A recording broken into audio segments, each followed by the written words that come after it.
Hi everyone, my name is Taylor Crosilla, and this is my final project presentation focusing on the important environmental issue of sea level rise and its effects on the nesting locations of the loggerhead sea turtle.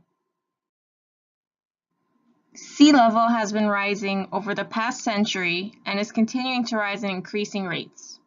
There are many studies that predict different sea level rise scenarios for the future.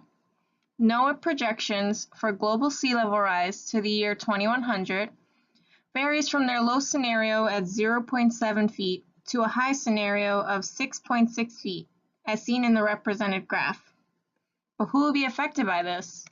Almost 40% of the United States population lives in coastal areas that may be susceptible to sea level rise.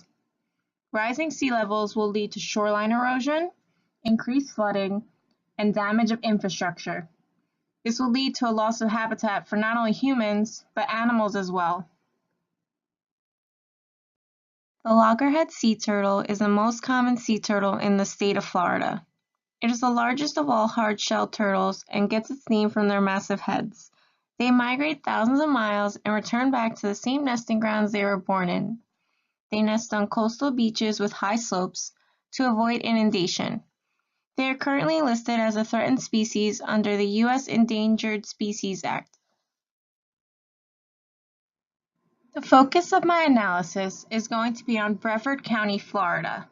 I selected this county because it is home to the Archie Carr National Wildlife Refuge. This refuge is dedicated to the conservation of sea turtles. The refuge is the most significant area for loggerhead sea turtle nesting in the world and represents 20 to 35% of all loggerhead nests in the United States in only a 20-mile span.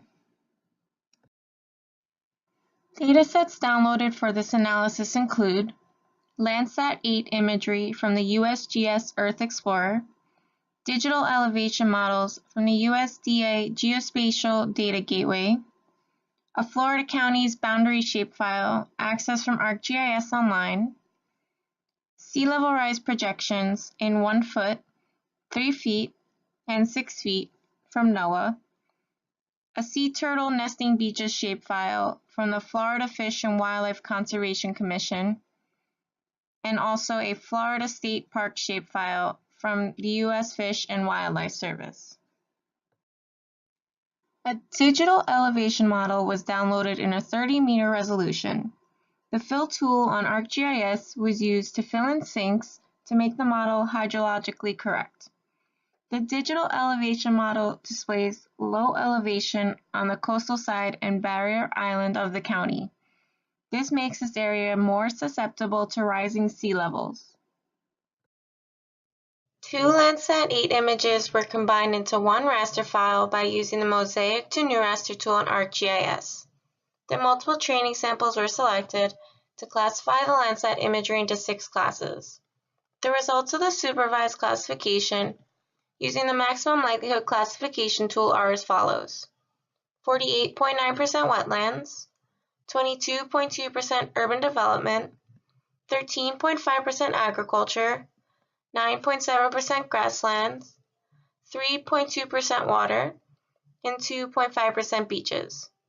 It is clear from the classification that the county has a lot of urban development on the coast.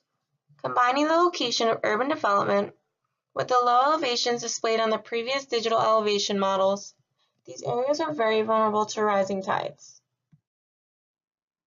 Sea level rise projections were overlaid and clipped to the boundary of Brevard County. Using the calculate geometry function, I was able to determine the amount of area each sea level projection covered of Brevard County. The first projection is the low scenario of a 1-foot sea level rise. This resulted in 2.81% of Brevard County being inundated. The intermediate scenario of sea level rise projections is 3 feet. 3 feet projections cover 10.24% of Brevard County. The high scenario of NOAA's sea level rise projection is 6 feet.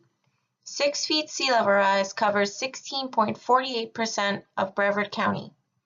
The barrier island of Brevard County is very inundated under all scenarios due to its flat terrain and low elevations.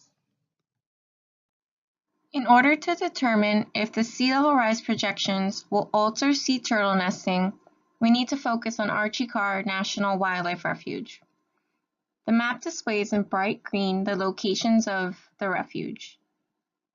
After overlaying the sea level rise projections onto the Archie Carr shapefile, I used the Intersect tool on ArcGIS to determine where the sea level overlaps the wildlife refuge. A 1-foot sea level rise covers 11.58%, 3 feet covers 23.49%, and 6 feet covers 35.92% of Archie Carr. The Florida Fish and Wildlife Conservation Commission also monitors sea turtle nesting. The FWC website has available datasets that display sea turtle nesting locations along the beaches of Brevard County. Using the Shape by Attribute tool along the shapefile, I was able to determine the amount of loggerhead sea turtle nests in Archie Carr National Wildlife Refuge. An approximate estimate of 97,000 loggerhead sea turtle nests are located in the refuge. Using the percent inundation of Archie Carr from the previous slide, we can determine the net loss of loggerhead sea turtle nests. An estimation of nest loss was determined for each sea level rise projection and can be seen in the following table. Unfortunately, sea level rise is not the only threat towards sea turtle populations. Pollution in our waters causes the death of many marine mammals a year. A sea turtle can mistake a plastic bag for a jellyfish and ingest it, usually leading to its death. Sea turtles are also hunted for their meat and their shells. Seawalls and development on coastal beaches creates barriers to nesting locations. Even beach nourishment projects might increase beach area by replenishing sand, but if taken place during nesting season, can result in negative effects of populations. Turtles are also known to get stuck in fishing nets, and many don't survive. Although sea turtles face many threats to their population, they are resilient and intelligent.